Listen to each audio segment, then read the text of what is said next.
Assalamualaikum warahmatullahi ta'ala wabarakatuh.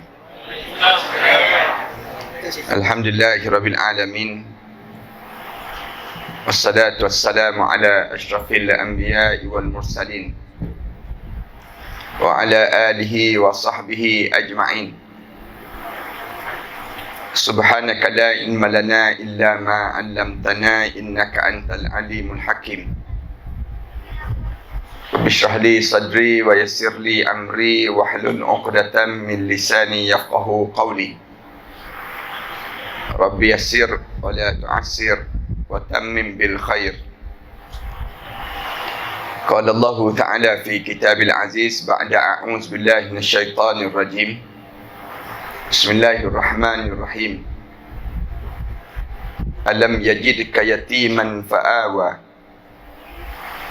wa wajadaka dhallan fahada wa wajadaka 'ailan fa'aghna fa ammal yatima fala taqhar wa ammas sa'ila fala tanhar wa amma bi ni'mati rabbika fahaddits. Tidakkah kamu dahulu Muhammad, kamu lahir dalam keadaan yatim, kemudian aku lindungi perjalanan hidup kamu? Tidakkah kamu dahulu Muhammad, kamu lahir dalam keadaan tidak ada apa-apa petunjuk, aku tunjukkan jalan hidup kamu? Tidakkah kamu dahulu Muhammad, kamu lahir dalam keadaan tidak ada apa-apa harta benda, kemudian aku senangkan dalam hidup kamu? Cuma aku ingin pesan pada kamu, fa ammal yatima fala taqhar. Pada anak-anak yatim jangan sekali-kali kamu tengking mereka. Wa ammas sa'ila fala tanhar. Pada orang yang minta-minta, usahlah kamu herdik mereka. Wa amma bi ni'mati rabbika fahaddits. Dan segala nikmat-nikmat yang Allah telah kurniakan pada kamu itu, kamu sebut-sebutlah tanda kamu syukuri terhadap nikmat tersebut. Surah Ad-Duha. Terima kasih pada sahabat pengurusi majlis yang dihormati Tuan Haji Hassan dan seluruh aliatan kuasa surau, yang dikasihi seluruh pengurusi WI Melaka dan juga Air Molek ini, pimpinan-pimpinan Perkim dan juga seluruh kepimpinan masyarakat, ayah-ayah, ibu-ibu yang dikasihi sekalian. Pertamanya, terima kasih di atas jemputan yang saya tak sangka.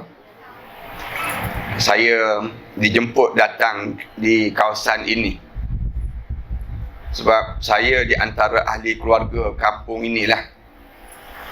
Kerana orang rumah saya berumah dengan dekat je kat sini. Dan nenek keturunan saya ni pun adalah yang daripada zuriat yang datang daripada kampung ini. Hari ini saya dijemput macam balik ke kampung dipanggil. Tergamam juga saya bila masuk kawasan ini.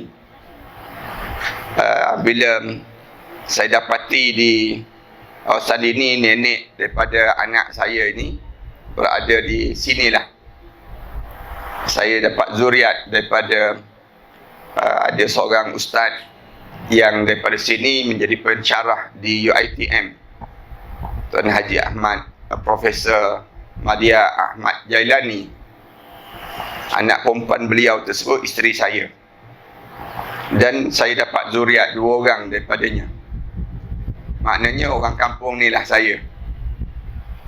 Alhamdulillah, pada pagi yang baik ini kita dapat berkumpul di kawasan yang kita tak pernah sangka kita boleh duduk di bawah kemah sebegini, bagi memikirkan tentang perjalanan hidup kita masa yang akan datang nanti. di mana kita pada pagi ni walaupun dinamakan dengan sambutan Maulidin Nabi sallallahu alaihi wasallam, tapi kita berbicara tentang satu tajuk yang besar, iaitu tajuk mengenai barzah, yang kita akan sampai, semua di kalangan kita akan sampai di perkampungan itu satu hari nanti. Cuma siapa dulu siapa kemudian, kita dalam aturan dan giliran akan sampai. Maknanya kita akan pergi ke kawasan itu. Cuma kepergian kita ini sama ada kubur itu sebagaimana disebut oleh saudara pengerusi sebentar tadi, barzah kita ini sama ada di kalangan taman syurga ataupun kawah pada kawah neraka. Na'udzubillah min dzalik. Dua ni saja yang kita akan berjumpa. Tapi sebelum daripada kita berjumpa dengan barzah, kita masih lagi diberi peluang oleh Allah untuk hidup di atas dunia. Sekarang ni jangan ingat dalam barzah, jangan. Sekarang ni kita masih lagi di atas dunia. Apabila kita hidup dan diberi peluang oleh Allah untuk hidup di atas dunia ini, tugas kita ialah mencorakkan bagaimana barzah kita seketika nanti. Bila kita nak pergi ke kubur ataupun masuk dalam kubur, kita nampak dia kubur dekat Masjid Al-Khairiyah sebentar tadi. Kita nampak kubur tu, nampak kubur lah atasnya. Tapi di dalamnya ada dua saja. Sama ada taman pada taman-taman syurga ataupun kawah kepada kawah-kawah neraka. Para hadirin sekalian, Allah masih lagi bagi peluang pada kita untuk kita nak corakkan perjalanan kita ke sana itu. Di mana Allah kurniakan pada kita Nabi Muhammad sallallahu alaihi wasallam untuk mengajar pada kita supaya kita nampak dan kita mesti cantikkan kubur kita ataupun kita corakkan suasana barzah kita. Sebab itulah alim ulama bila masuk saja dalam bulan yang disebut dengan bulan Rabiul Awal ini, alim ulama ingatkan kita dengan peristiwa kelahiran Rasulullah sallallahu alaihi wasallam dan juga kewafatan Rasulullah sallallahu alaihi wasallam. Dua-dua ni kita kena besarkan dua-dua tersebut. Yang pertama lahirnya Rasulullah. Dalam masa yang sama juga dalam bulan Rabiul Awal ini, Rasulullah juga diwafatkan oleh Allah. Dan kenapa alim ulama dia suruh kita ingat dan kita sentiasa ingat terhadap apa yang dibawa oleh Nabi Muhammad ini? Bukan maksudnya ingat pada jasad saja, tidak. Tetapi yang lebih besar lagi, ingat pada perjuangan yang dibawa oleh Rasulullah sallallahu alaihi wasallam. Ingat pada jasad itu satu kelebihan, dipanggil tabarruk, mengambil keberkatan daripada jasad Rasulullah. Yang ini kita sampai hari ini, orang-orang di kalangan kita ambil keberkatan daripada Nabi Muhammad sallallahu alaihi wasallam, jasad dia dan kesan dia. Misalnya contoh kubur, makam Rasulullah. Kita pergi sampai depan makam Rasulullah, kita akan sebut Assalamualaikum ya Rasulullah. Kenapa kita bagi salam macam seolah-olah Rasulullah masih lagi hidup? Macam kita bagi salam tu seumpama Rasulullah masih lagi ada. Kita sebut demikian. Jawabnya agar Rasulullah mengenali kita. Bila Rasulullah boleh kenal kita, benda yang paling utama dalam hidup kita, Rasulullah kenal kita, ahli syurga lah kita. Tapi kalau Rasulullah tak kenal kita, jangan harap kita di kalangan ahli syurga. Hilanglah peluang kita untuk menjadi orang yang hidup kita akan datang nanti mendapat nikmat yang besar, iaitu syurga Allah. Ini dipanggil tabarruk bil jas. Kita ambil keberkatan daripada jasad Rasulullah sallallahu alaihi wasallam sampai hari ini. Kemudian yang besar lagi dalam hidup kita bukan sekadar ambil keberkatan daripada jasad Rasulullah, tapi meneruskan perjuangan yang dibawa oleh Rasulullah sallallahu alaihi wasallam ini. Bawa, teruskan yang Rasulullah bawa. Rasulullah bawa apa dia? Rasulullah bawa Islam. Kenapa kita kena ambil yang disebut dengan apa yang dibawa oleh Rasulullah? Islam ini mesti ada dalam tubuh badan kita. Islam ni mesti ada dalam keluarga kita. Islam ni mesti ada dalam masyarakat kita. Islam ini mesti ada dalam negara kita. Kalau tak ada Islam dalam hidup kita, tak betul terus. Tak betul perjalanan hidup kita.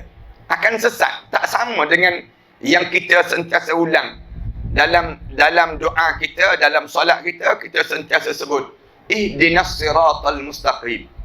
Ya Allah, bimbingkanlah kami ke jalan yang lurus. Jalan yang lurus ni jalan siapa? Jalan yang dibawa oleh Nabi Muhammad sallallahu alaihi wasallam. Jalan yang tidak dibawa oleh Rasulullah tak betul dalam hidup kita. Satu, jangan ikut yang disebut dengan orang Yahudi. Tak boleh ikut dengan orang Kristian. Tak boleh ikut yang disebut dengan orang kafir. Tak boleh. Allah dah pesan dah dalam Al-Quran banyak kali. Walan tarda ankal yahud walan nasara. Jangan Allah sebut orang Yahudi, orang Kristian tak akan redha pada kami. Sampai bila orang Yahudi dan orang Kristian tak akan redha pada kami? Hatta tattabi'a millatahum. Sehingga kamu ikut cara hidup mereka. Tapi datangnya yang disebut dengan Rasulullah memesongkan hidup kita. Jangan hidup dengan cara Yahudi. Jangan hidup dengan cara Kristian. Tak boleh hidup demikian. Tapi Allah hantar pada kita yang disebut dengan Nabi Muhammad sallallahu alaihi wasallam. Laqad kana lakum fi Rasulillahi uswatun hasanah liman kana yarjullaha wal yawmal akhir. Allah sebut, bagi kamu Allah telah sediakan pada diri kamu ni seorang yang disebut dengan seorang contoh dan seorang qudwah dalam hidup. Bagi siapa? Bagi kamu ni Rasulullah itu Nabi Muhammad sallallahu alaihi wasallam. Yang menjadi apa dia? Liman kana yarjullah, bagi siapa yang inginkan Allah, wal yaumal akhir, dan dia yakin kehidupan dia sampai ke hari akhirat. Inilah yang dibawa oleh Nabi Muhammad sallallahu alaihi wasallam. Nabi Muhammad sallallahu alaihi wasallam diajar pada kita, diajar pada masyarakat di saat itu, hidup ini bukan untuk di dunia. Rasulullah mula ajar pada masyarakat, daripada masyarakat yang hidup dalam keadaan berkejaran untuk dapatkan nilaian dunia. Masyarakat ni kejar apa dalam hidup? Tuan-tuan tengok kan? Cuba tuan-tuan tanya di kalangan kita ni. Kita ni hidup ni kita kejar apa dalam hidup kita? Kita nak apa? Turun pagi balik gelap, turun pagi balik gelap. Kita nak apa dalam hidup kita?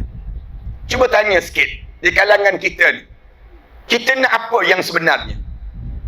Biarlah saya tanya, saya jawab, senang kita.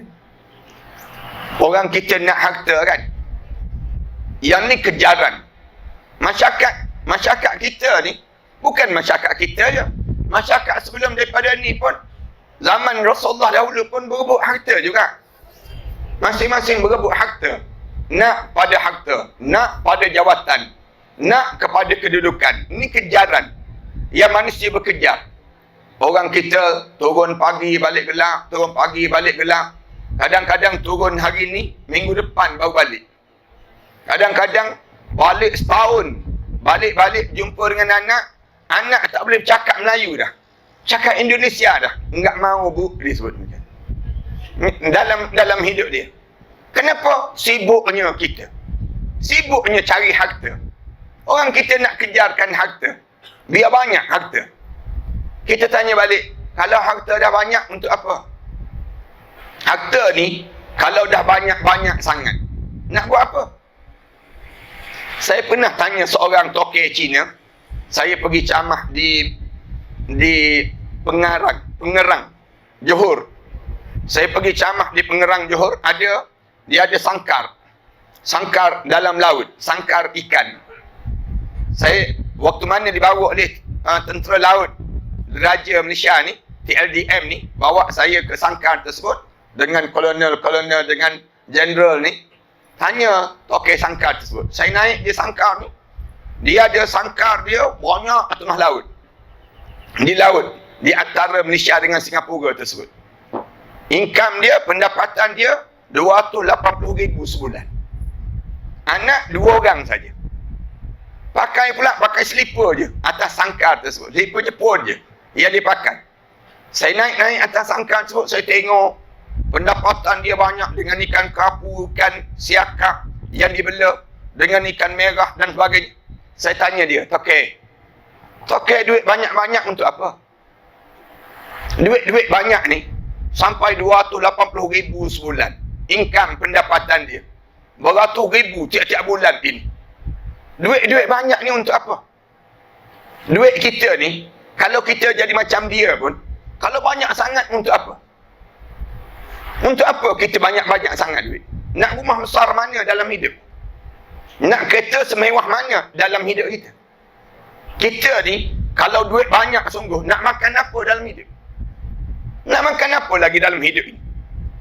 Nak makan daging tomahawk, gigi tak ada dah. Nak makan apa dia? Manis-manis, dah ada kencing manis. Nak makan shell out, kita dah ada go out dipanggil. Dalam hidup kita, duit banyak-banyak ni untuk apa? Termenung dia. Termenung, tak boleh jawab. Melilau. Saya jumpa dengan dia, tiap kali mana saya jumpa, sepanjang atas sangkar tersebut, saya ulang soalan yang sama. Okey, duit banyak-banyak untuk apa? Dia lari, tak boleh nak jawab. Akhir lama, di kalangan tentera disebut, Ustaz, tanya lagi. Bila saya nak naik atas bot, nak balik semula, saya tanya lagi, Tokey, duit banyak untuk apa? Akhir dia jawab. Dia jawab apa dia? Duit banyak-banyak untuk cari perempuan lah. Cari perempuan. Kita tanya balik, berapa orang you mau? Berapa orang you mau dalam hidup you? Dengan dalam duit yang banyak ini. Dengan usia 60 lebih tersebut. Masa mati yang semakin hampir. Yang dia pun termenung, tak boleh jawab. Berapa orang saja dalam hidup dia nak berzina, misal contohnya, dengan duit tersebut. Berapa orang yang dia nak beli perempuan yang boleh dibeli untuk diri dia? Perkara yang sama dibawa oleh Nabi Muhammad sallallahu alaihi wasallam. Rasulullah datang, Rasulullah ajar pada masyarakat, yang hidup ni untuk apa?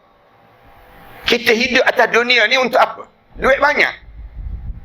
Kalau duit banyak, mana banyak duit kita dibandingkan duit harta yang dimiliki oleh Qarun sebelum daripada ini. Qarun banyak kan harta? Banyak tak banyak harta yang dimiliki oleh Qarun disebut dalam kitab, sebanyak lebih kurang Qarun memiliki harta sebanyak lebih kurang 400 ekor kuda yang bawa anak kunci gedung kekayaan Qarun. Yang bawa anak kunci je baru. Bukan bawa harta lagi pun. Tapi yang bawa anak kunci gedung kekayaan Qarun. Satu-satu makhluk atas dunia ini yang boleh buat emas atas dunia. Qarun. Mana ada orang boleh buat emas? Kita mana boleh buat emas? Buat face mask boleh lah. Nak buat emas mana boleh dalam hidup kita. Tapi bagaimana Allah jadikan pada Qarun? Allah tenggelamkan Qarun dalam muka bumi ini sedalam 70 hasta setiap kali mana terbit matahari. Terbit je matahari, tenggelam 70 hasta dalam muka bumi. Terbit je matahari, tenggelam lagi 70 hasta dalam muka bumi. Datang orang Melayu kita, sibuk buat program mencari harta Qarun ni bagi. Elok Qarun tenggelam, kita sibuk cari dalam hidup ini sendiri. Hidup ini Rasulullah mula ajar, kamu kejar apa dalam hidup kamu? Ada yang jawab, saya tak kejar harta Ustaz. Habis kamu kejar apa? Saya kejar tahta Ustaz. Berebut nak pegang jawatan. Ini penyakit juga di kalangan kita. Jawatan bukan besar pun, jawatan kecil je. Jawatan JKKKKKKK. Berebut baling kerusi, hak tarik. Ni musim orang nak berebut jawatan ni kan. Ni sekarang ni. Nak jadi YB, nak jadi itu, nak jadi ini dalam hidup kita. Rasulullah ajar, kamu jangan ingat dengan jawatan memuliakan kamu di sisi Allah. Rasulullah ajar pada sahabat-sahabat, nak memuliakan hidup ini bukan dengan jawatan. Siapa yang pegang jawatan, jangan ingat dia jadi mulia. Dia tidak mulia dengan jawatan. Siapa yang pegang jawatan, dia sedang memegang satu tanggung yang kena jawab depan Allah nanti. Pegang je jawatan apa pun. Jawatan dalam hidup kita, jadi suami orang pun menyesal di akhirat Allah. Jadi isteri orang pun menyesal di akhirat nanti. Jawatan suami isteri dalam hidup. Kalau tidak, kenapa suami melarikan diri daripada isteri di akhirat nanti? Kenapa isteri melarikan diri daripada suami di akhirat nanti? Allah ceritakan dalam Quran, yauma yafirrul mar'u min akhi wa ummihi wa abi. Hari masing-masing melarikan diri di antara satu sama lain. Ibu dan juga ayah melarikan diri daripada anak-anak. Anak-anak melarikan diri daripada mak ayah. Isteri melarikan diri daripada suami. Suami melarikan diri depan isteri. Lagi tak nak mengaku semua. Likulli imri'in minhum yawma idzin sya'nun yughni. Hari di akhirat nanti, masing-masing fikir diri masing-masing. Macam mana nak selamat di akhirat nanti? Anak kita ni akan dakwa kita, tuan-tuan. Dakwa kita di akhirat. Ya Allah, kerana mak ayah aku ni lah aku lahir. Tapi semenjak daripada aku lahir, dia tak pernah mengajar Quran pun pada aku. Yang tu pun jenuhlah kita. Isteri kita akan dakwa kita, tuan-tuan. Akan dakwa di akhirat nanti. Ya Allah, ni mamak ni lah kahwin dengan aku dahulu. Dia sebut, tapi sejak kahwin, sampailah aku mati, tak pernah sekali pun aku khatam Quran depan dia. Memang hantaran kahwin tu Quran. Memang hantaran kahwin tu Quran.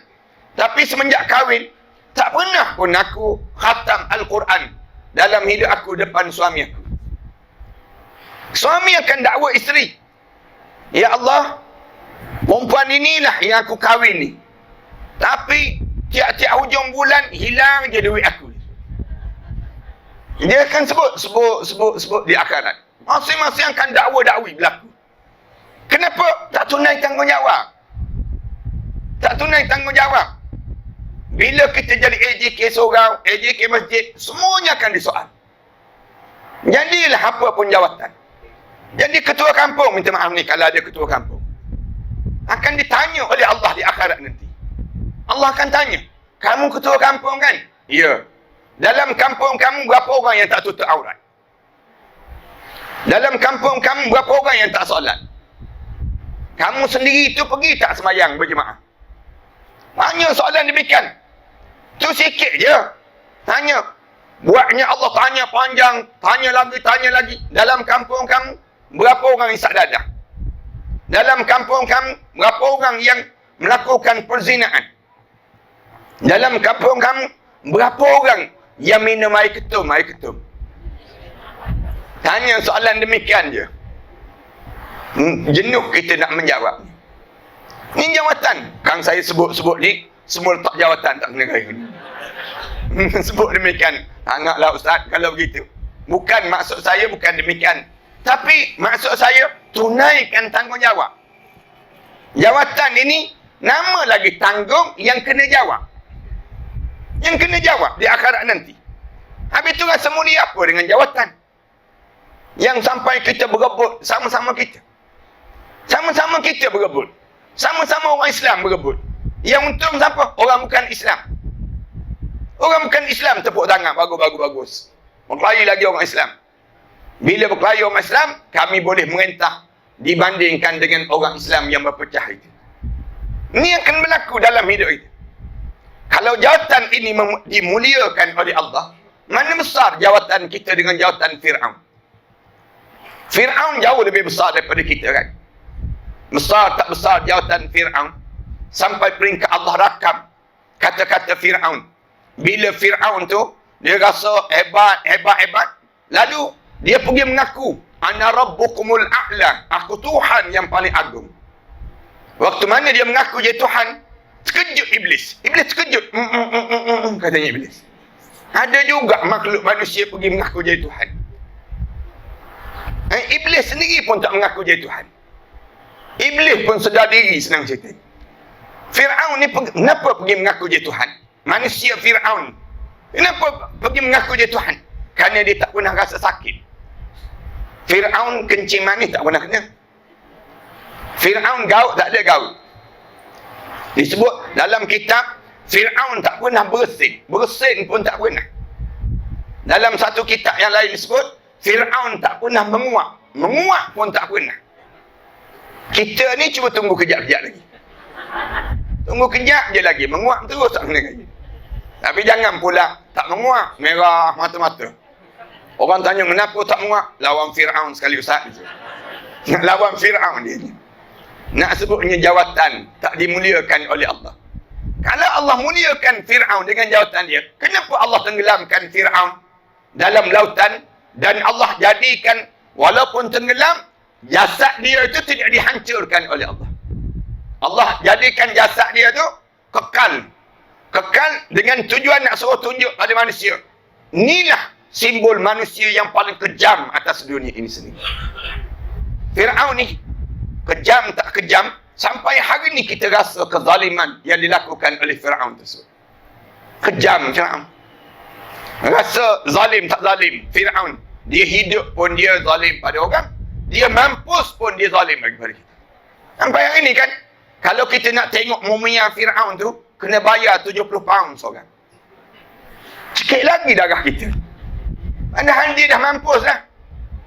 Hari ni kan kalau kita pergi di muzium di Mesir tu, mumia Fir'aun yang ada tu. Nak masuk muzium tu kena bayar lah. Nak masuk tempat mumia dia tu kena bayar lagi. 2 kali tiket. Nak sebutnya jahatnya Fir'aun ini. Kejam dipanggil demikian. Habis tu yang kita kejar pun dalam hidup. Ada orang sibuk dia jawab, saya tak kejar harta lah Ustaz. Habis kamu kejar apa? Tahta.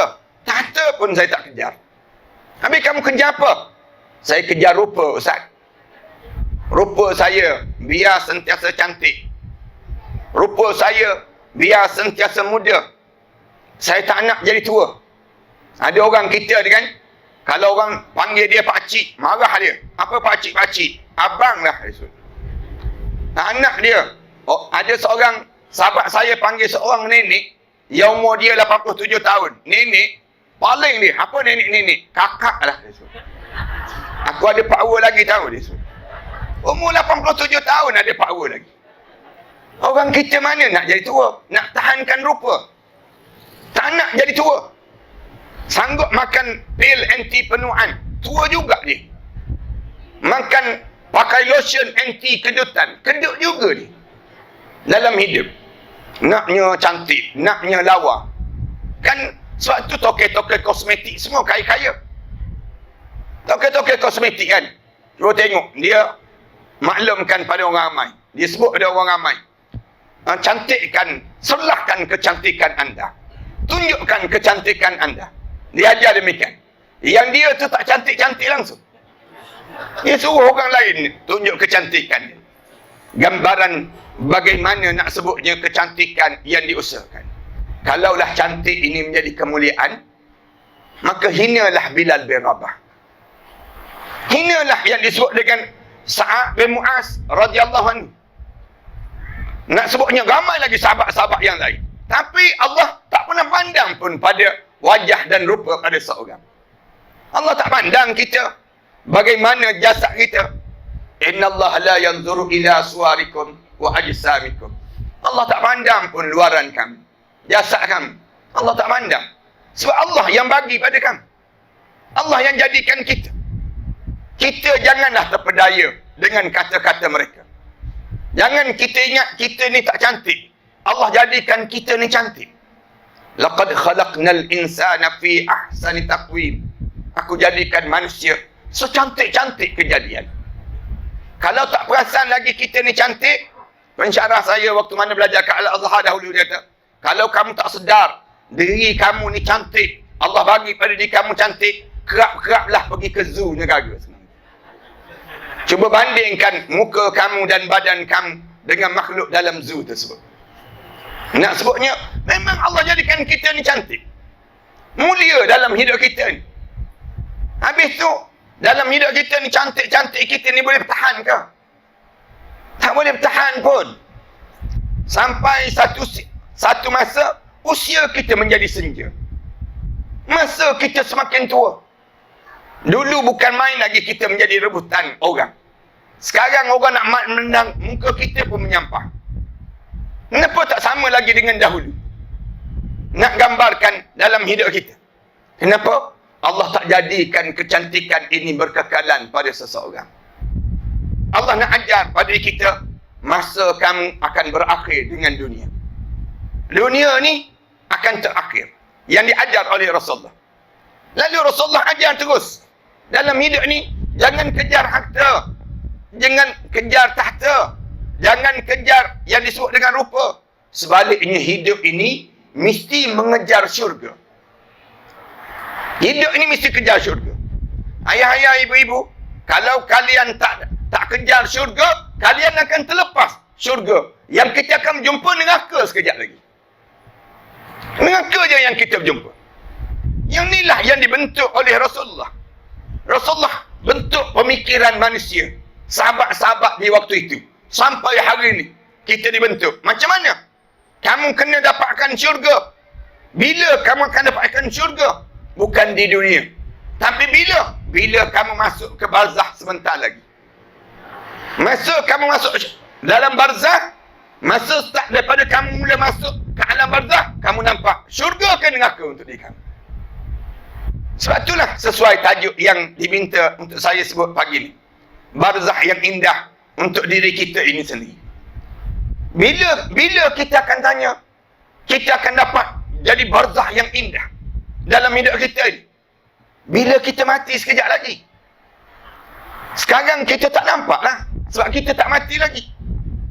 Tapi bila start daripada kita mati, bila mula kita akan melalui barzah. Barzah ni bermula bila? Bermula lepas pada roh kita keluar daripada jasad kita. Saat mana kita nampak tempat kita dalam syurga. Bila? Awalnya, bila malaikat mula berdiri depan muka kita, malaikat mula selak hijab mata kita, malaikat mula sebut pada diri kita, wahai anak Adam, aku cari setitik air untuk kamu telan, sudah tidak ada. Aku cari selangkah untuk kamu melangkah, sudah tidak ada. Aku cari sepatah kataan yang keluar daripada bibir kamu, sudah tidak ada. Wahai roh, sila keluar daripada jasad ini. Sebut saja sila keluar. Waktu itu, semua roh ni akan ditayangkan pada diri dia, sama ada tempat dia dalam syurga ataupun tempat dia dalam neraka Allah SWT. Nampak terus. Selak aja hijab mata ni, malaikat mula masuk. Bila malaikat masuk, orang mukmin, malaikat akan sebut terus. Allah takhafu. Kamu jangan takut ya. Jangan takut. Masa mati ni.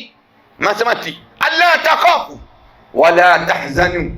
Jangan sedih ya. Jangan sedih. Wa abshiru bil jannati allati kuntum tu'adun.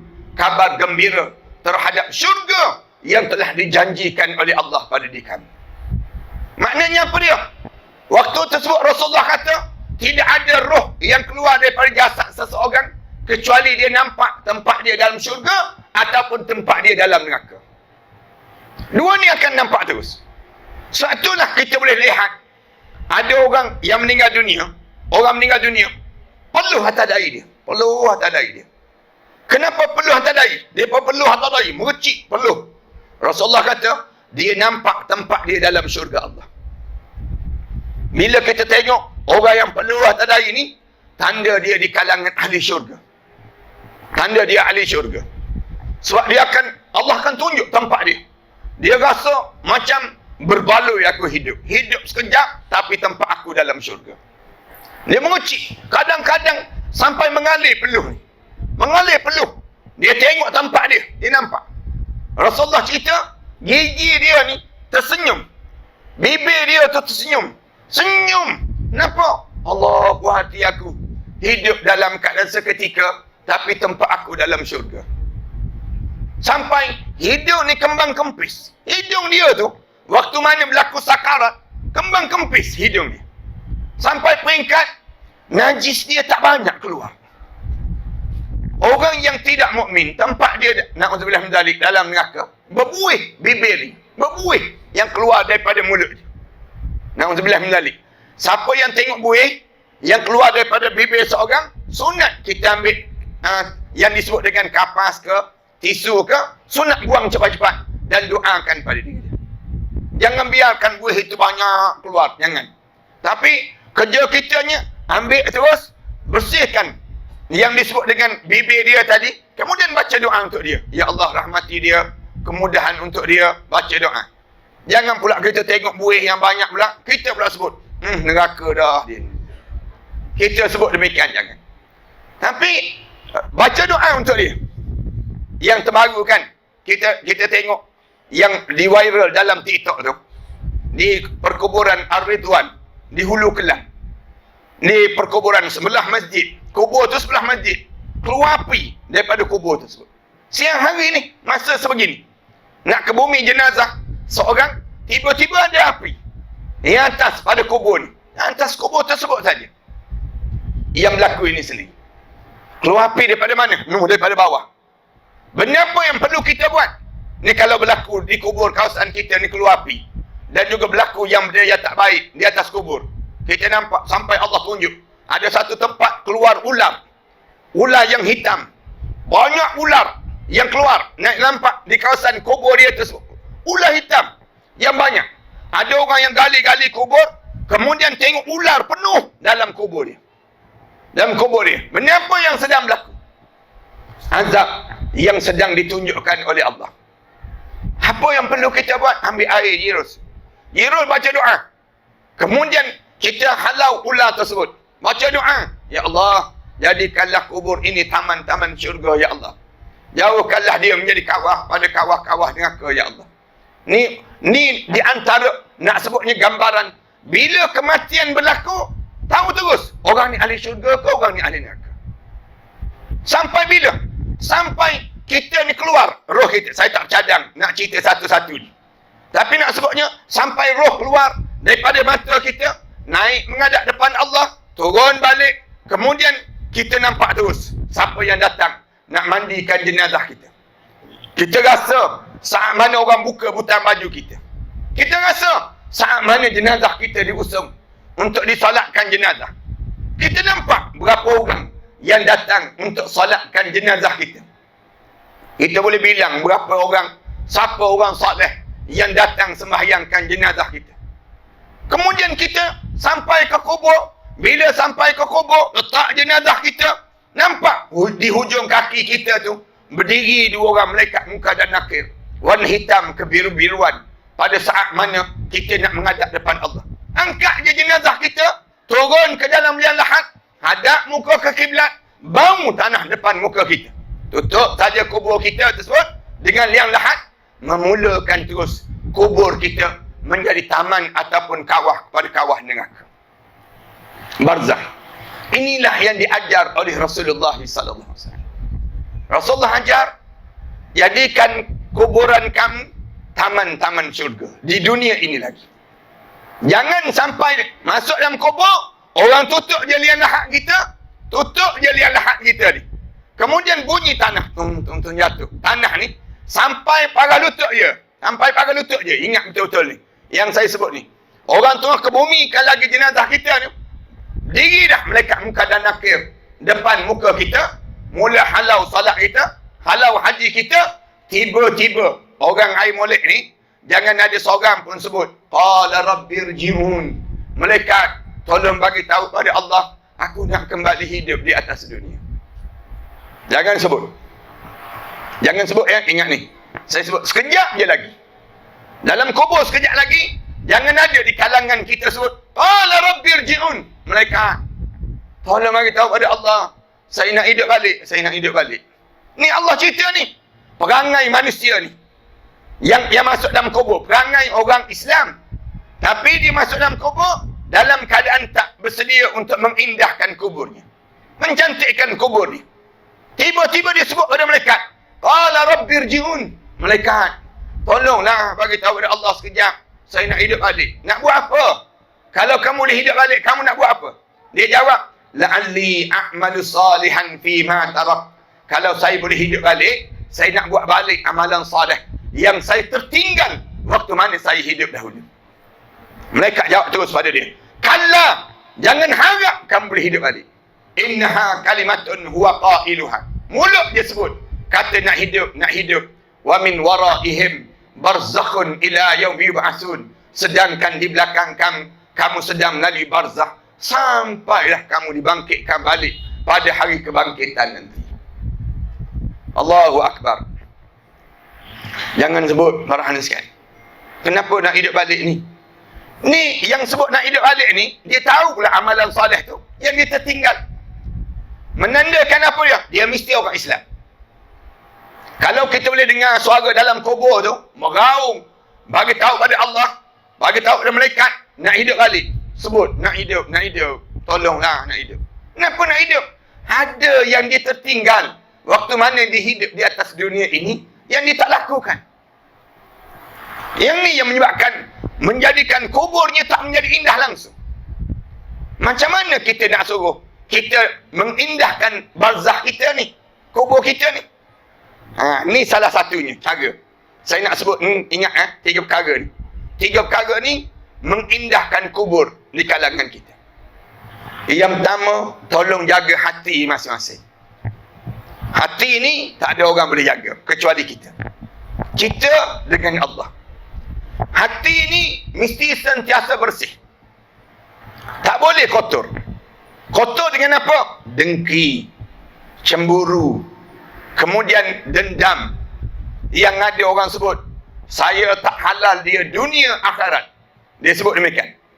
Kalau dunia akhirat siapa lagi? 7 keturunan dia sama. Ni yang dia lafazkan demikian. Dia sebut demikian. Lama mana dia nak boleh lepas tersebut? Kadang-kadang dosa bukan besar sangat pun. Dosa orang lakukan pada kita tak berbaloi langsung, tapi orang kita dendam dia terjadi panjang. Dendam panjangkan. Datang masjid sorang, turun sorang, tengok kasut dia yang baru beli tadi hilang. Mula dia cekak pinggang. Menatang mana curi selipar aku? Aku tak halal dunia akhirat. Dunia akhirat tak apa lagi? 7 keturunan. 7 keturunan. Dah lama dia di akhirat nanti. Orang lain semua masuk syurga, dia sedang menunggu. Tak boleh masuk syurga lagi. Tunggu apa? Tunggu selipar Jepun tak sampai lagi. 7 keturunan ni. Lama dia nak boleh lepas tersebut. Dendam. Ni dalam hati ni.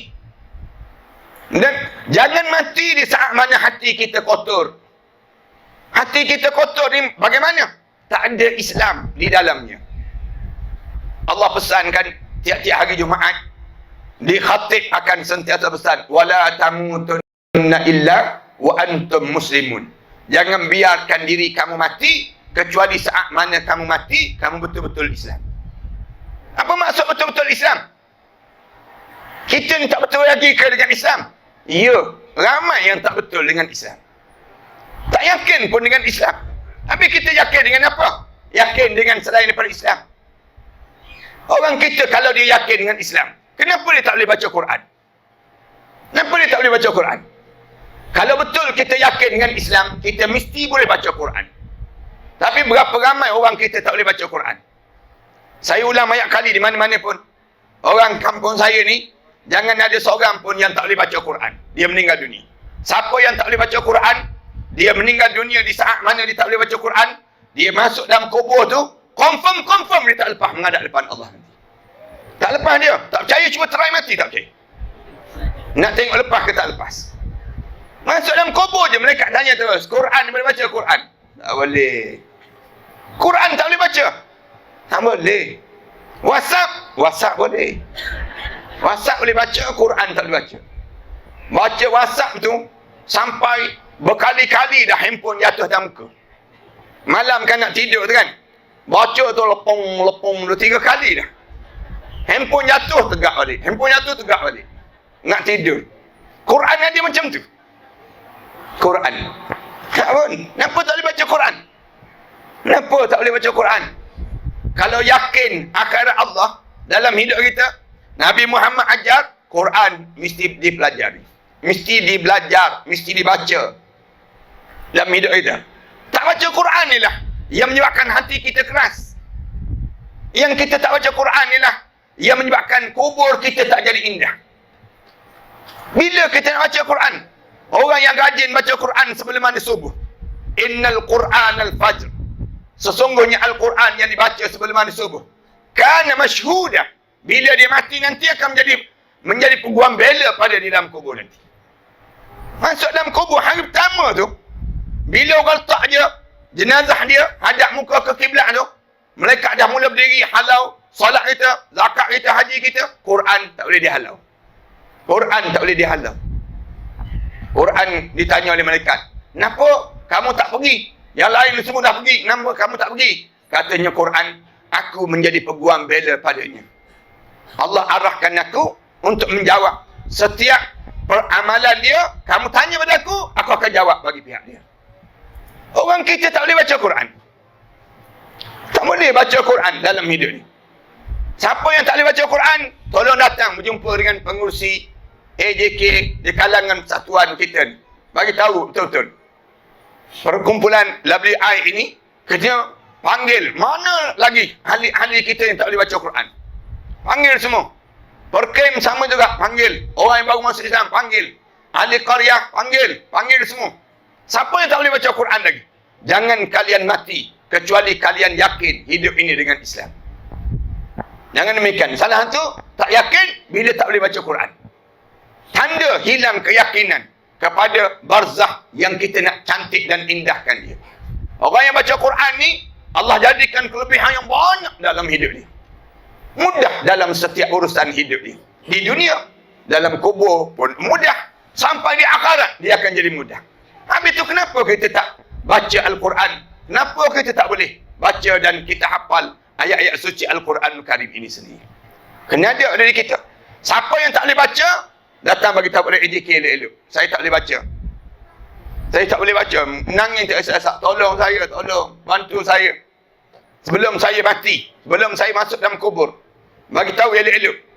AJK umum. Siapa yang dah boleh baca Quran, siapa yang tak boleh baca Quran, sedarakan mereka. Wujudkan persaudaraan Islam di kalangan kita. Yang tak boleh baca, belajar dengan yang boleh baca. Yang boleh baca, jangan kedekut ilmu. Ajar orang yang tak boleh baca lagi. Demikianlah dalam hidup kita. Bagi tahu elok-elok pada AJK, saya tak boleh baca Quran. Nangis tak esak-esak. AJK jangan pula jawab. Bertenang. Sebenarnya saya pun tak boleh baca juga. Saya tak boleh baca juga, dia sebut demikian. Buat malu je kita jadi AJK. Tiba-tiba kita tak boleh baca Quran. Jangan demikian. Dalam hidup kita, keyakinan hidup dengan Islam. Jangan percaya selain pada Islam. Jangan percaya dengan nasionalis. Dia tak boleh tolong kita dalam kubur kejap lagi. Jangan percaya dengan sekularis, liberalis. Ni. Geng-geng yang liberalis. Ramai kan? Di Malaysia kita ni, yang menganggap agama ni semua sama. Jangan percaya dengan mereka. Mereka tak boleh tolong kita dalam kubur sekejap lagi. Jangan ikut mereka. Sesat dengan kita-kita. Jangan percaya dengan liberalis. Jangan percaya dengan sekularis yang memisahkan cara hidup dengan agama. Jangan percaya fahaman demikian. Jangan percaya dengan Syiah. Minta maaf nak sebut. Dia akan merosakkan kita. Jangan terpengaruh dengan ajaran sesat. Hidup ni yakin hanyalah dengan Islam. Kat mana yakin ni? Dalam hati kita. Hati ni mesti bersih daripada unsur-unsur yang menyebabkan kita akan jadi buruk kubur kita ataupun barzakh kita seketika lagi. Siapa yang ajar pada kita demikian? Nabi Muhammad sallallahu alaihi wasallam. Nabi yang kita sambut, yang diajar sentiasa ada dalam hidup kita sepanjang masa pada diri kita. Demikian yang pertama. Yang kedua, tolong jaga ibadah. Rasulullah datang, Rasulullah suruh jaga ibadah. Jaga ibadah dalam hidup. Ibadah apa yang kena jaga sangat? Ibadah ni besar. Mula alif ulama bincang panjang. Ibadah apa? Yang pertama solat. Jangan tinggal walaupun satu rakaat. Kalau kalian nak tahu berjaya tak berjaya anak kalian, menantu kalian, tengok ada solat. Dalam hidup kita ni, kalau dia jaga solat, tanda dia berjaya. Kalau dia tak boleh jaga solat, tak usah ceritalah rumah besar mana pun, kereta semewah mana pun, ataupun jawatan dia sehebat mana pun, dia tak jaga solat, dia gagal. Gagal terus. Anggap gagal terus. Memang tak berjaya pun orang tak solat. Kat mana dia berjaya? Kalau dia mati, dia masuk neraka sakar. Kat mana dia berjaya dalam hidup dia? Bila masuk dalam neraka sakar, orang ahli syurga ditanya, "Malakum fi sakar?" Kenapa kamu terhumban ke dalam neraka sakar? Dia jawab, "Qalu lam naku minal musallin." Kami atas dunia dahulu tak semayang. Bila dia tak semayang, dia akan buka aurat. Bila dia tak semayang, dia akan berjudi. Bila dia tak semayang, dia akan makan rasuah. Bila dia tak semayang, dia akan buat maksiat. Maksiat ni akan datang. Bila kamu tinggal solat je, habis. Yang lain pun gagal terus dalam hidup. Tak boleh dipercayai langsung orang yang tak semayang. Bahaya tinggal semayang. Sampai Allah pesan tiap-tiap hari ni 5 kali sehari. Hayya 'alas salah, hayya 'alal falah.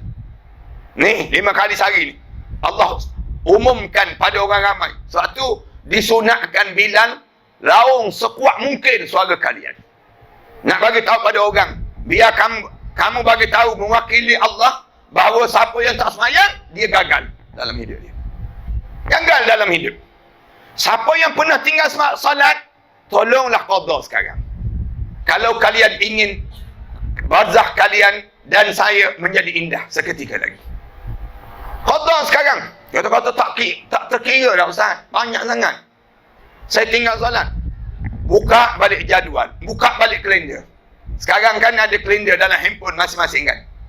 Dalam kalender kita ni, cek setiap tahun. Daripada tahun kita akhir balik, setiap hari. Mungkin Januari, Februari, kemudian Mac, April tu, catat satu-satu. Hari ni, solat tak solat. Hari ni solat apa yang kita tinggal. Kalau kita tengok hari tersebut, hari tu kita tak solat, catat terus. Zuhur tak solat.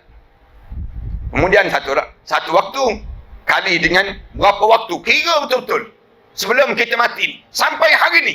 Sampai tarikh hari ni. Cek betul-betul. Jangan tertinggal. Walaupun satu rakaat. Qada terus. Qada bila? Qada. 2 waktu je tak boleh qada. Lepas asar, lepas pada subuh. Waktu lain tu teringat je, angkat takbir, Allahu Akbar.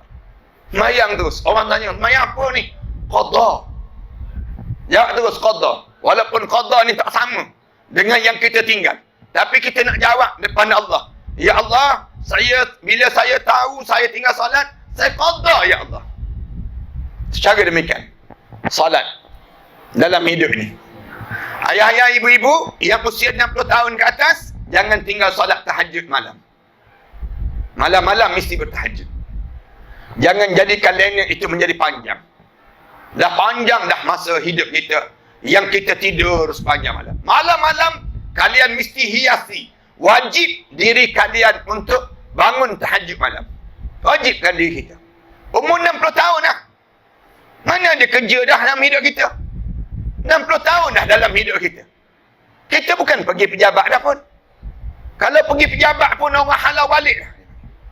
Balik 60 tahun dah umur. Nak sebutnya demikian. Kita mana ada kerja lain dah. Dalam hidup kita, solat. Solat je dalam hidup kita. Duduk atas kursi, Allahu Akbar. Duduk saja, duduk bersila, Allahu Akbar. Solat. Biar jadikan rutin dalam hidup kita. Solat menjadi keutamaan. Umur 60 tahun ya. 60 tahun ke atas. Kenapa dia 60 tahun ke atas? Kerana umur 60 tahun, umur konfirmati. Umur konfirmati. Rasulullah sebut, a'maru ummati baina 60 wa 70. Umur umat aku di antara 60 tahun hingga 70 tahun saja. Siapa yang lebih 70 tahun, bonus. Allah dah bagi bonus. Dia boleh mati sambil berjalan, dia boleh mati sambil duduk, dia boleh mati sambil dalam keadaan ketawa, dia boleh mati dalam keadaan dia terbaring, dia boleh mati bila-bila masa saja. Nak sebut gambaran yang diajar oleh Rasulullah salat dalam ibadah ya. Kerana salat ni miftahul jannah, anak kunci kepada pintu syurga Allah. Awwalu yuhasibu indallahi yaumal qiyamah as-salah. Soalan yang pertama yang akan disoal di hadapan Allah di hari kiamat nanti, sembahyang. Sembahyang ni akan disoal, demikian. Yang kedua dalam ibadah apa dia? Baca Quran tadi lah. Baca Quran. Yang ketiga, zikir dan selawat. Zikir dan selawat. Ibu kita ni sentiasa duduk je zikir. Tiap-tiap pagi, subhanallah walhamdulillah wallahu akbar. Sekali je kita sebut sebuah pokok yang kita tanam dalam syurga Allah, tertulis nama kita. Subhanallah walhamdulillah wala ilaha illallah wallahu akbar. Sebuah lagi pokok. Pokok itu mula ditanam indah, taman di taman-taman syurga Allah. Semua ni akan memanggil nama kita. Yang kita kat luar lagi syurga ni, nama kita dipanggil oleh penduduk syurga kerana kita buat amalan ini untuk dalam syurga Allah. Waktu mana Isra' Mi'raj Rasulullah sallallahu alaihi wasallam, Rasulullah nampak ada satu kumpulan malaikat yang kerja dia sentiasa membina bangunan. Cantik je istana, semakin cantik, dung tak berhenti. Ada satu lagi kumpulan malaikat buat berhenti. Buat berhenti. Ada satu lagi kumpulan malaikat diam, dia tak terangkat-rangkat bangunan tersebut. Tak terbina pun bangunan tu. Adalah sikit bangunan. Rasulullah tanya malaikat Jibril. Jibril, pelik ni kan. Yang tu tak berhenti-berhenti. Yang ni buat berhenti. Kemudian yang ni tak buat. Ada sikit je. Lalu, apa ni Jibril? Rasulullah tanya. Lalu malaikat Jibril jawab, itulah gambaran umat kami. Yang tak berhenti-berhenti, sedang mencantikkan lagi istana dalam syurga tu, orang yang tak berhenti-berhenti berzikir di atas dunia. Dia tak berhenti berzikir. Yang tu, dia berzikir-zikir, dia berhenti. Dia berzikir-zikir, dia berhenti. Yang menyebabkan terhenti pembinaan tadi. Tuan-tuan tengok projek-projek perumahan. Ada projek yang buat sampai siap. Ada projek buat terbengkalai. Kemudian sambung balik. Kemudian terbengkalai. Kemudian yang ni dia adalah sekali dua dia baca. Dia baca sekali dua, kemudian ada sikit. Kemudian berhenti. Yang berhenti lama tu yang bahaya. Zikir ini mendekatkan kita dengan Allah. Semakin kita berzikir, semakin Allah kenal kita. Hidup kita ni tak payah nak kenal pada siapa-siapa.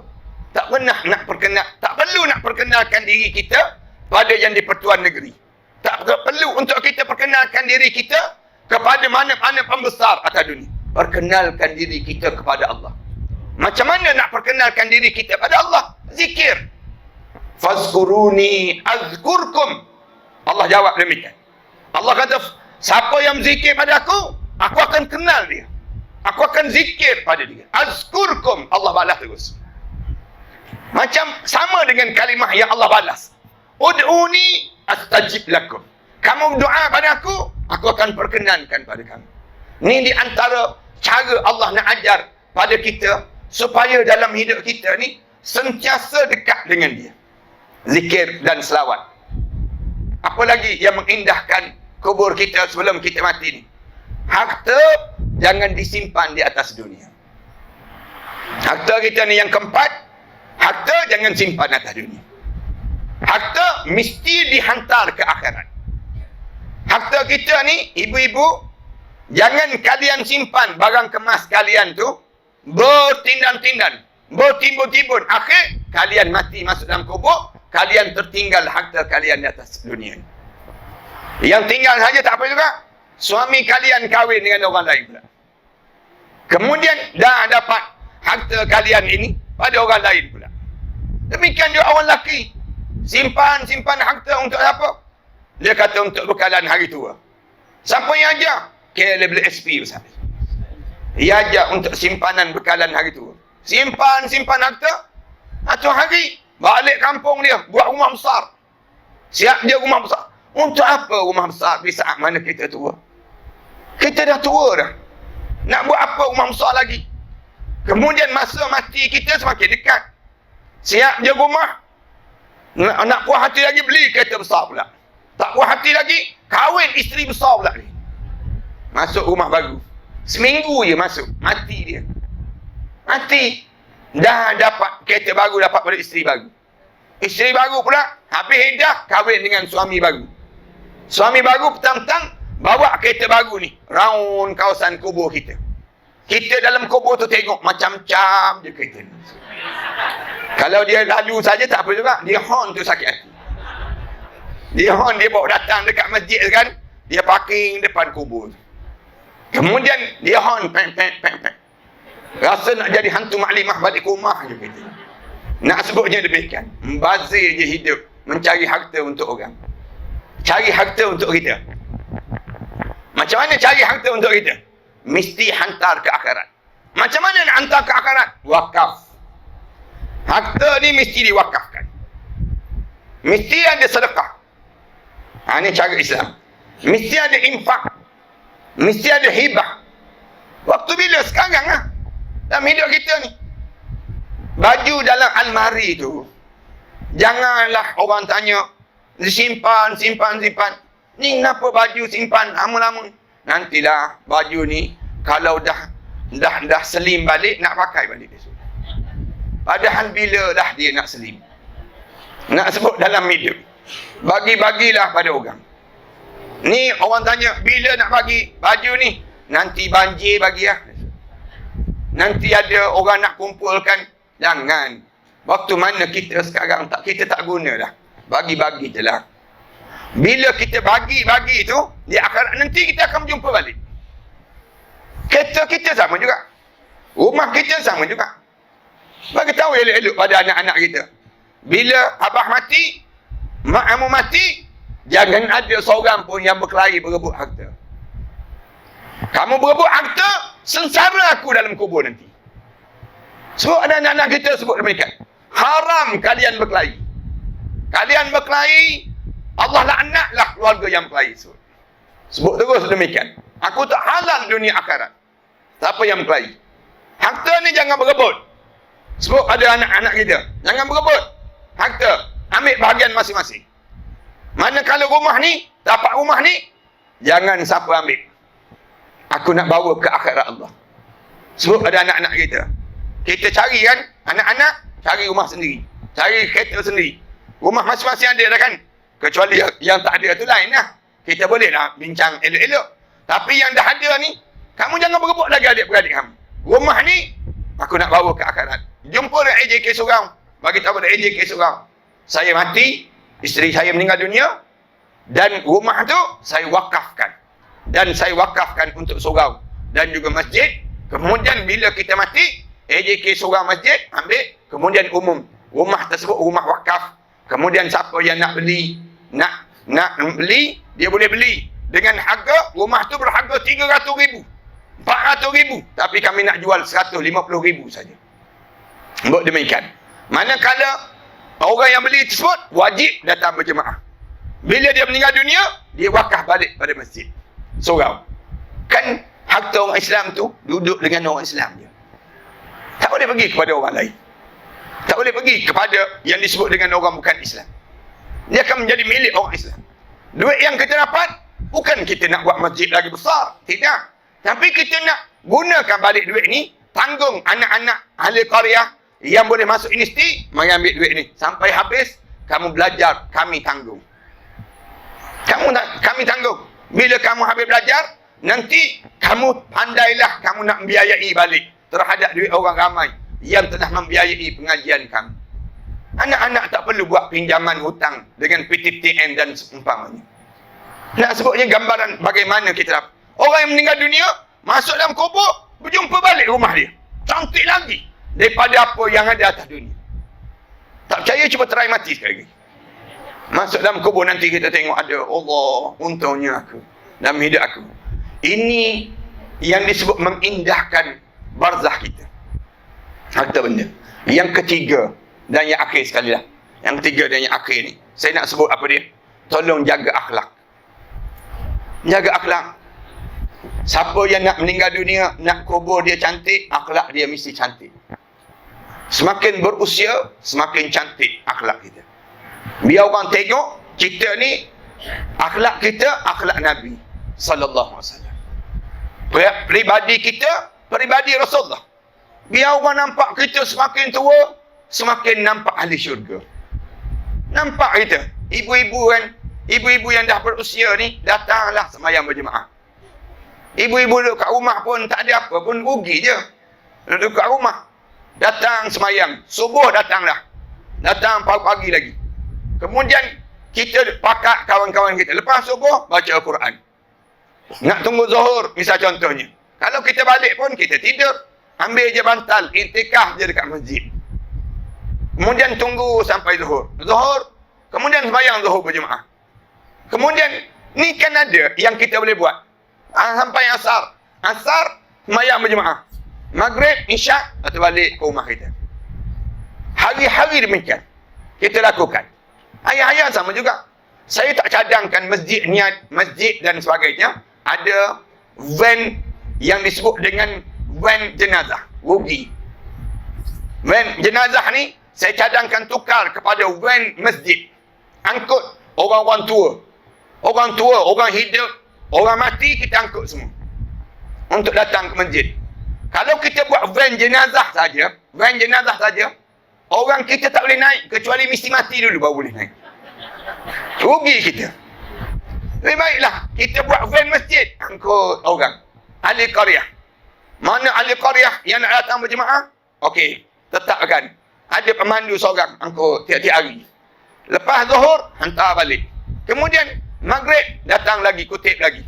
Demikianlah hari-hari. Kita lakukan demikian. Banyak manfaat dapat. Ni van jenazah. Kadang-kadang van jenazah masjid tu, dia bergerak bila? Bila orang mati baru boleh bergerak. Kalau orang tak mati, duduk diam je kat masjid. Membazir lah. Sebab tu, pernah saya sekali, saya berhenti kedai mamak, makan roti canai. Rumah makan tu, berhenti van jenazah. Satu kedai tu memandang. Ingat orang mati kot. Ingat dalam kedai tu mati. Van jenazah tu, turun driver. Turun, dia masuk dalam kedai. Orang tengok pada dia, dia tengok pada saya. Ustaz, dia sebut. Ustaz. Anda kata, ya. Kenal Ustaz, dia sebut. Ustaz, kenapa ni dengan van jenazah datang masjid ni? Datang ke kedai makan ni? Dia pun jawab, hari ni orang tak mati Ustaz. Makan roti canai lah. Dia sebut demikian. Nak panaskan enjin. Mazir je dalam hidup kita. Van jenazah tu, tiap-tiap malam kena berjalan. Pergi kat mana? Parking depan kelab malam tu dipanggil. Parking dalam kelab malam tu, pasang lampu, pasang kemenyan dalam van. Biar orang nak masuk kelab malam tu fikir panjang. Masuk ke tak masuk? Masuk ke kelab malam ke? Masuk van jenazah. Nak sebutnya gambaran biar manfaat dalam hidup kita. Ini keadaan pada diri kita. Akhlak mesti cantik. Jangan putus hubungan sesama kita. Jangan kelahi di kalangan kita. Siapa yang kelahi tak tegur siapa, lebih 3 hari 3 malam je, tak masuk syurga dia kalau dia mati. Jangan tak tegur siapa. Ni berjiran, tapi tak tegur siapa bertahun-tahun dah tak tegur siapa. Logik tak logik kita hidup berjiran begitu? Tak logik langsung. Saling merendahkan diri kita. Saling berlapang dada lah di kalangan kita. Kita hidup kadang-kadang berkelahi dengan bukan orang lain pun, dengan anak menantu kita je. Orang yang kita berkelahi tu bukan orang lain, sepupu sepapat kita je. Yang kita berkelahi tu bukan orang lain pun, anak saudara kita saja. Kadang-kadang dengan anak kita sendiri kita berkelahi. Kenapa? Saling ego, saling sombong, menyombong di kalangan kita. Apa masalahnya? Kita pergi berjumpa dengan dia, maafkanlah saya. Walaupun siapa pun salah, kita tak peduli. Yang penting, kita jangan putus silaturahim. Silaturahim dengan siapa? Di kalangan kita yang sering kali kita putuskan dia.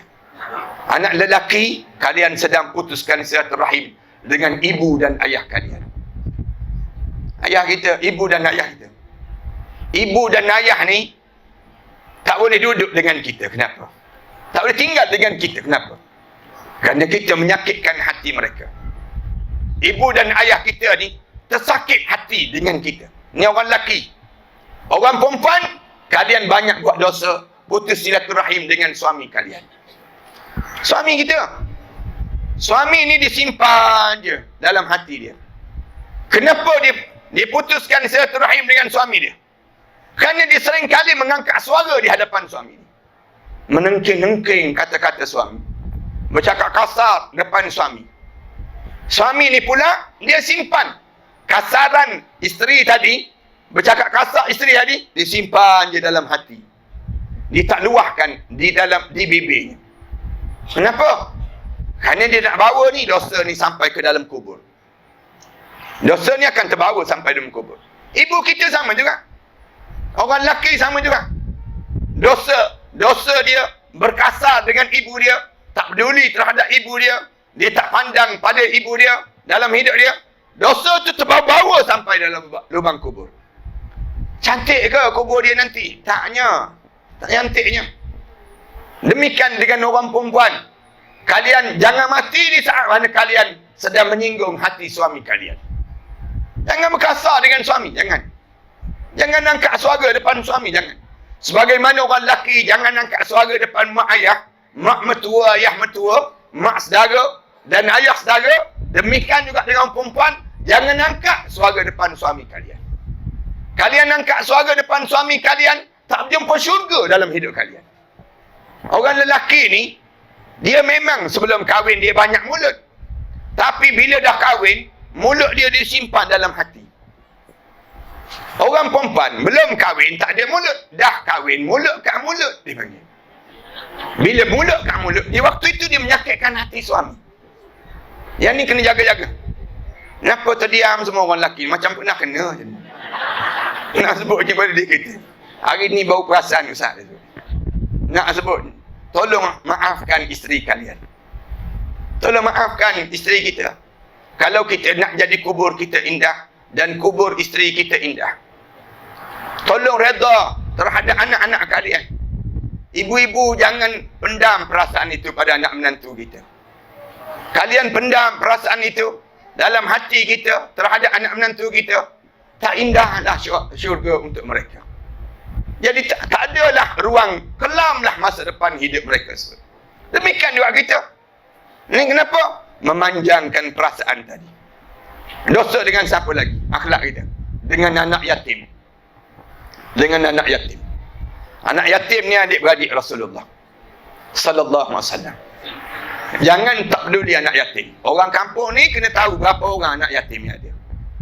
Berapa orang ibu yang jaga anak yatim. Kena ada tanggungjawab. Jangan tak bertanggungjawab dengan mereka. Anak yatim ni, dia menangis, bergegar arasy Allah. Bergegar arasy Allah. Satu kampung tu dilaknat oleh malaikat Allah. Jangan tak peduli anak yatim. Zaman Rasulullah tak ada rumah jagaan anak yatim. Tak ada. Zaman Rasulullah. Kerana semua anak yatim dengan ibu dia dan semua orang Islam akan ambil berat terhadap anak yatim tadi. Dia ada. Orang ni, kamu kena jaga rumah orang ni. Orang ni, jaga rumah orang ni. Jaga tu sama ada dia kahwin ataupun dia sentiasa jaga. Jaga je dalam bentuk jaga hubungan di antara orang Islam dengan anak yatim. Tempat kita tak boleh. Tempat kita ni kalau tiap-tiap hari pergi tanya khabar anak yatim, lama-lama orang sebut, tu bukan nak jaga anak yatim, nak jaga mak yatim lah tu. Akhirnya orang kita pun tak peduli pada anak yatim. Anak yatim tu menangis teresak-esak menunggu pertolongan yang datang daripada orang Islam. Saat mana kita ada kelebihan, tiba-tiba kita tak peduli pada mereka tersebut, menyebabkan barzah kita menjadi kelam dan menjadi ketakutan waktu mana kita menghadap di hadapan Allah nanti. Saya rasa cukuplah sekadar ini. Ini daripada duha sampai tengah hari lah dipanggil. Jadi saya pun tengok tuan-tuan dah betul-betul dalam belakang 5 kali dah saya kira. Jadi mudah-mudahan dengan pertemuan pagi yang baik ini, dengan keadaan yang kita duduk di tempat ini akan menjadi saksi pada kita di akhirat nanti. Dengan kehadiran kita pada pagi ini, kita berdoa mudah-mudahan semua yang hadir ini di kalangan ahli syurga Allah SWT. Terima kasih di atas jemputan WI yang beria telefon pada saya, telefon kepada penyusun jadual saya dan susun ikut bila masa yang sesuai. Saya tengok-tengok datang ke kampung halaman keturunan saya juga. Daripada keturunan saya juga.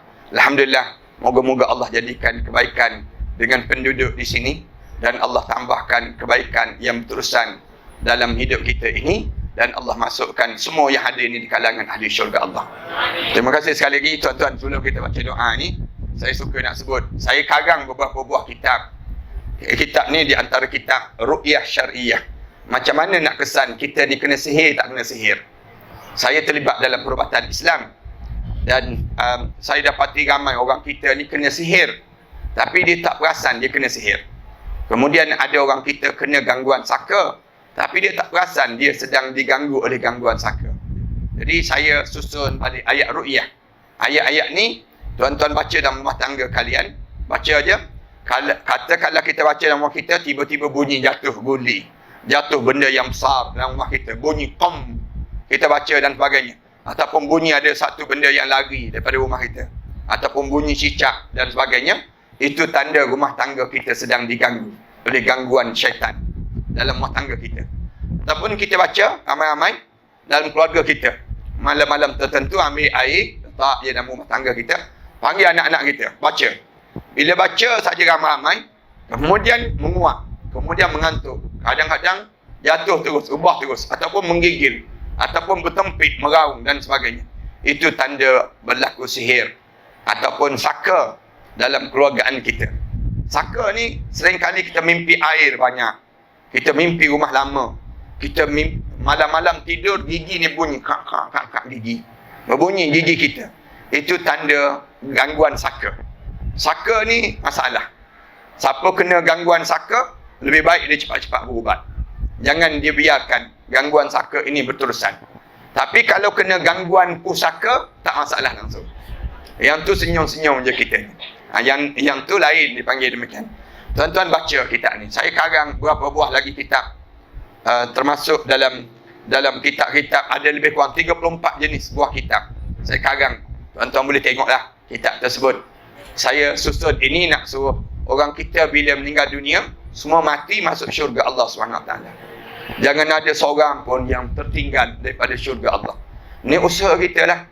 Usaha kita sepanjang kita hidup di atas dunia ini. Jangan menyedikitkan orang ke syurga, tapi meramaikan orang ke syurga. Itu mesti usaha kita buat. Saya karang kitab, saya ceramah, saya pergi ke mana-mana pun, saya dalam usaha saya untuk bukan diri saya saja boleh masuk. Saya harap demikian. Tapi semua di kalangan kita saling kuat menguat untuk memastikan kita ke syurga Allah Subhanahu Wa Taala. Ni cara, macam mana cara saya buat, saya susun yang ni lah. Antara lain saya bangunkan sekolah tahfiz. Di belakang saya ni ada lebih kurang 6 buah sekolah tahfiz. Saya ambil anak-anak yatim, saya tanggung mereka menghafal Quran. Seorang-seorang sejumlah RM3,500 seorang. Dibiayai selama setahun dia belajar. Kita tanggung mereka menghafal Quran. Anak-anak ni ada 1,000 lebih pelajar yang sedang menghafal Quran. Saya buat di sekolah di Kelantan, saya buat sekolah di Jerantuk Pahang, kemudian saya buat lagi sekolah di Shah Alam. Saya tinggal di Shah Alam. Kemudian saya bangunkan juga di Pulau Langkawi. Kemudian saya bangunkan lagi di Kuala Terengganu. Dan lebih kurang 14 tahun dah saya buat amalan ini. Alhamdulillah. Kemudian saya tolong di selatan Thailand. Bila di selatan Thailand, saya pergi ceramah macam ni juga. Ada anak-anak kecil. Asalnya dalam 10-12 tahun yang lepas, saya pergi ke Thailand. Kemudian saya tengok anak-anak yatim piatu, kecil-kecil dia anak-anak tersebut. Saya tanya siapa ni? Mereka ni anak-anak yatim piatu, Ustaz. Mak ayah mereka ditembak mati dalam krisis yang berlaku di selatan Thailand ini. Kemudian saya kata, ambillah anak-anak ni, kita tanggung. Kita buat sekolah. Asal pelajar 22 orang je. Sekarang ada lebih kurang 840 orang pelajar yang sedang menghafal Quran. Tiap-tiap bulan saya hantar dana pada mereka lebih kurang 30,000, 40,000 sebulan bagi membiayai mereka tersebut. Macam mana cara saya buat? Saya suruh mereka bela lebah. Mereka bela lebah. Lebah tersebut hasilkan madu. Dapat madu ni lah. Madu ni mereka letak depan mereka. Mereka bangun tahajud malam-malam. Mereka berdoa pada Allah. Mereka letak madu ni. Kemudian mereka hantar ke Shah Alam. Saya gunakan untuk perubatan Islam. Orang yang kena sihir, saya kata minumlah air madu. Minum air madu. Kalau tuan-tuan bangun pagi-pagi ni, cuba ayah-ayah, ibu-ibu kacau air madu. Tak payah ajar kita minum air teh, minum air Milo dan Nescafe dan sebagainya. Cuba kita minum air madu. Rasulullah sebut, kalau kalian ingin rasa nikmat air dalam syurga Allah, di dunia ini lagi, minumlah air madu yang disejukkan, kata Rasulullah. Kita minum air madu sejuk ni, nikmat Allah sajalah yang tahu. Sedapnya Allah jadikan demikian. Saya dalam bangunkan ini, saya dapatkan juga safran. Safran ni daripada Iran. Saya dapat daripada Iran, di mana ada seorang syekh daripada Iran, dia datang mengajar di sekolah saya. Dia tawarkan diri dia mengajar di Shah Alam. Dia hafal hadis Rasulullah sebanyak 4,800 hadis. Kemudian sanad dia tu sampai pada Rasulullah. Dia belajar talaqi, lutut ke lutut dengan syekh-syekh. Kemudian dia datang tawarkan diri dia kerana dia tak boleh balik ke Iran lagi dah. Dia orang Iran Sunni, bukan Syiah tapi Sunni. Saya tanya dia, syekh, apa yang ada di kampung kamu? Orang kampung kamu buat apa? Dia jawab, tanam safran. Orang kampung kami tanam safran di Khurasan, tempat Imam Mahdi keluar. Dasar pada hadis Rasulullah sebut Al-Mahdi Al-Muntadhar, Mahdi yang akan datang nanti keluar daripada Khurasan lah. Dasar demikian. Kemudian dia kata ada safran. Saya kata cuba dapatkan safran tu. Dia dapatkan 1 kilo, 2 kilo, hantar ke Shah Alam, hantar pada kami lah. Dan saya pecahkan safran ini. Safran ni dapat yang grade AAA, yang terbaik, grade yang premium sangat. Tuan-tuan pergi ke Mekah pun tuan-tuan tak dapat dengan nilaian ini. Memang terbaik lah. Grade ni tuan-tuan letak kejap je dalam air, dalam masa tak sampai 5 minit berubah, air tersebut berubah menjadi warna kuning kemas-masan. Kemudian tuan-tuan boleh je ambil safran ni, masukkan dalam masakan, bau wangi semerbak. Ibu-ibu yang masak nasi kuning tu tak payah guna kunyit, guna safran. Kita akan bau sedap sangat masakan kita ni sendiri. Allah jadikan demikian. Ini kelebihan lah dalam hidup kita. Dan safran ni di antara bauan-bauan syurga. Rasulullah sebut demikian. Kalau kita nak bau syurga, cuba bau safran. Salah satu daripada bauan yang indah dalam syurga Allah Subhanahu Wa Taala nanti. Cuba buat amalan dalam hidup kita. Kalau ibu-ibu dan ayah-ayah tak dapat juga yang ni, tolong ambil pamphlet je lah. Pamphlet sekolah saya. Pamphlet sekolah saya ni, tunggu bila-bila ada masa dan sebagainya. Ada nombor akaun sekolah saya. Saya sedang bangunkan masjid di Pulau Langkawi. Saya sedang buat masjid juga di Kuala Terengganu. Dan nombor akaun yang ada ni, kalian boleh je pergi mana-mana bank, berdiri depan mesin bank tu, semayang sunat istikharah dulu sama kita. Nak infak tak infak? Ya. Ada kat luar nanti insya-Allah. Ada kat luar nanti insya-Allah. Insya-Allah. Mudah-mudahan ada. Jadi boleh dapat, saya sebut je ni. Lepas pada ni bolehlah pergi serbu dekat gerai tersebut. Insya-Allah, mudah-mudahan Allah bagi kebaikan pada kita semua. A'udzubillahi minasyaitanirrajim. Bismillahirrahmanirrahim. Alhamdulillahirabbil alamin. Wassalatu wassalamu ala asyrafil anbiya'i wal mursalin wa ala alihi wa sahbihi ajma'in. Allahumma ighfir dhunubana wa liwalidina warhamhuma kama rabbayna shaghira wa li jami'il muslimina wal muslimat wal mu'minina wal mu'minat al ahya'i minhum wal amwat. Allahumma inna duha'uka wal baha baha'uka wal jamal jamaluka wal qudrah qudratuka. Allahumma in kana rizqana fis sama' fa anzilhu wa in kana rizqana fil ardi fa akhrijhu wa in kana rizqana qalilan fakassirhu bihaqqi duha'uka wal baha'uka wal jamaluka wal qudratuka la haula wala bik ya arhamar rahimin. Ya Allah, ya Tuhan kami, ampunkanlah dosa besar kami dan dosa kecil kami, dosa yang sengaja dan dosa yang tidak sengaja kami lakukan ini ya Allah. Jadikanlah perjalanan hidup kami ini penuh dengan kerahmatan dan keberkatan di sisi kamu ya Allah. Ya Allah, ya Tuhan kami, jadikanlah kami hamba kamu yang paling saleh di kalangan hamba-hamba yang saleh. Jadikanlah kasih sayang kami ini sampai pada Nabi Muhammad sallallahu alaihi wasallam, sehingga Rasulullah mengenali perjalanan hidup kami dan mengenali badan kami ini ya Allah. Ya Allah, ya Tuhan kami, sampaikanlah selawat dan salam kami untuk junjungan kami Nabi Muhammad sallallahu alaihi wasallam. Ya Allah, ya Tuhan kami, ampunkanlah kesilapan-kesilapan kami yang lalu ya Allah. Kesilapan-kesilapan yang kami lakukan dalam keadaan sedar dan yang tidak sedar itu ya Allah. Jadikanlah kami hamba-hamba kamu yang sentiasa mentaati perintah kamu, ya Allah.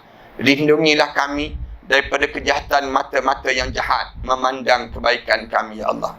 Ya Allah, lindungilah kami daripada musuh-musuh yang seringkali mengambil kesempatan di atas kelemahan kami ini, ya Allah. Satukanlah hati-hati sesama kami ini, ya Allah.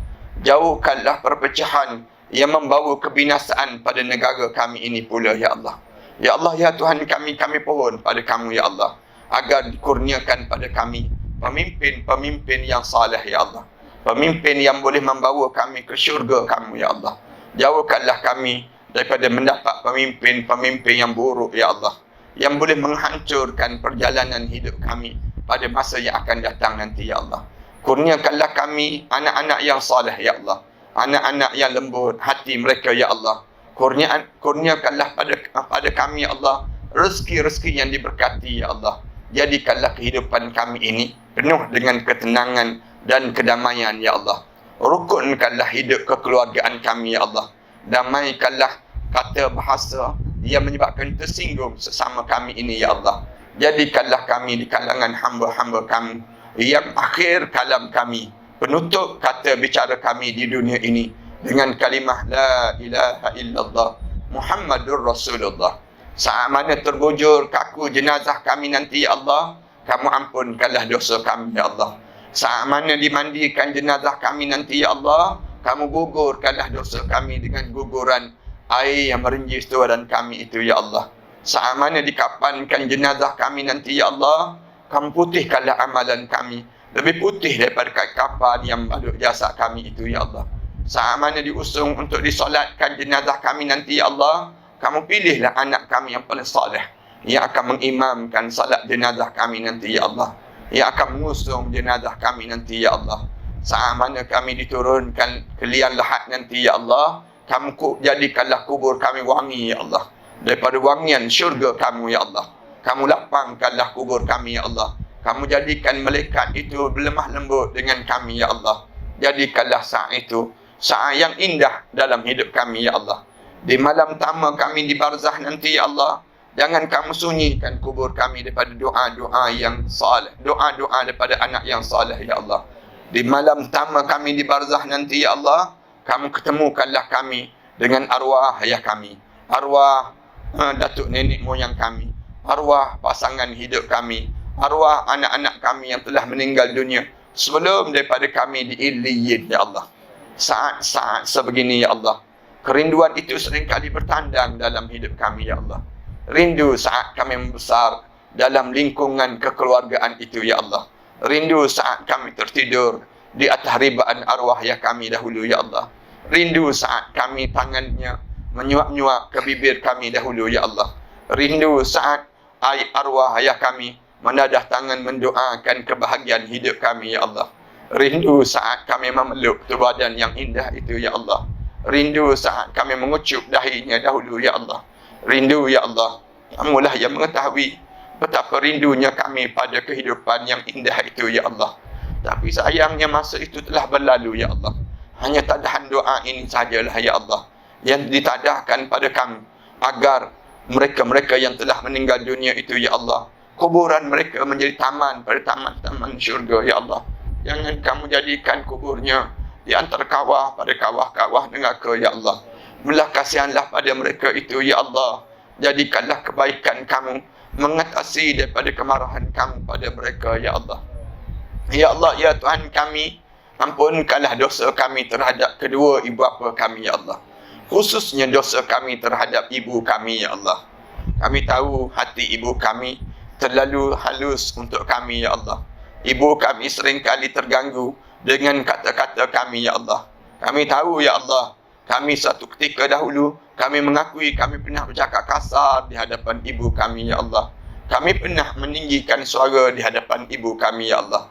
Kami pernah membentak-bentak kata-kata ibu kami, ya Allah. Kami pernah, ya Allah, menghempaskan pintu di saat mana nama kami dipanggil dan dipanggil oleh ibu kami, ya Allah.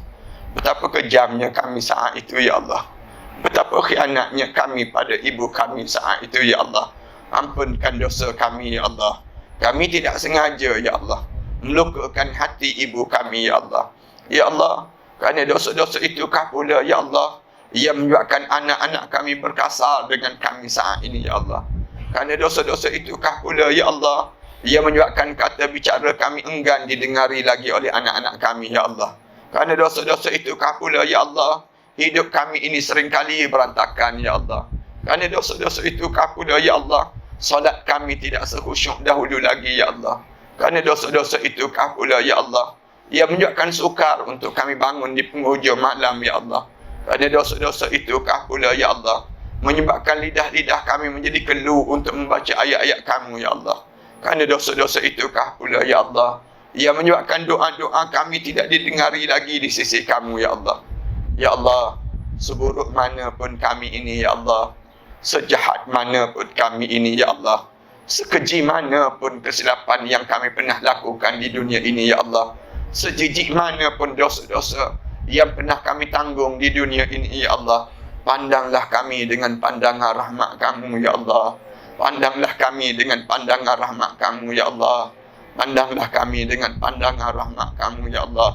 Izinkan kami bersimpuh di sisi Nabi kami Muhammad sallallahu alaihi wasallam sambil mencium jari jemarinya nanti ya Allah, sambil mengucup dahinya nanti ya Allah, sambil memeluk tu badan yang indah itu nanti ya Allah. Jadikanlah peluang itu untuk kami ya Allah, sambil kami meletakkan kepala kami di atas ribaan Nabi kami Muhammad sallallahu alaihi wasallam sambil melihat wajah kamu di dalam syurga nanti ya Allah. Rabbana 'alaika tawakkalna wa ilaika anabna wa ilaikal masir. Rabbana atina fid dunya hasanah wa fil akhirati hasanah wa qina adzaban nar. Sallallahu ala Muhammad wa ala alihi wa sahbihi wasallam. Walhamdulillahirabbil alamin.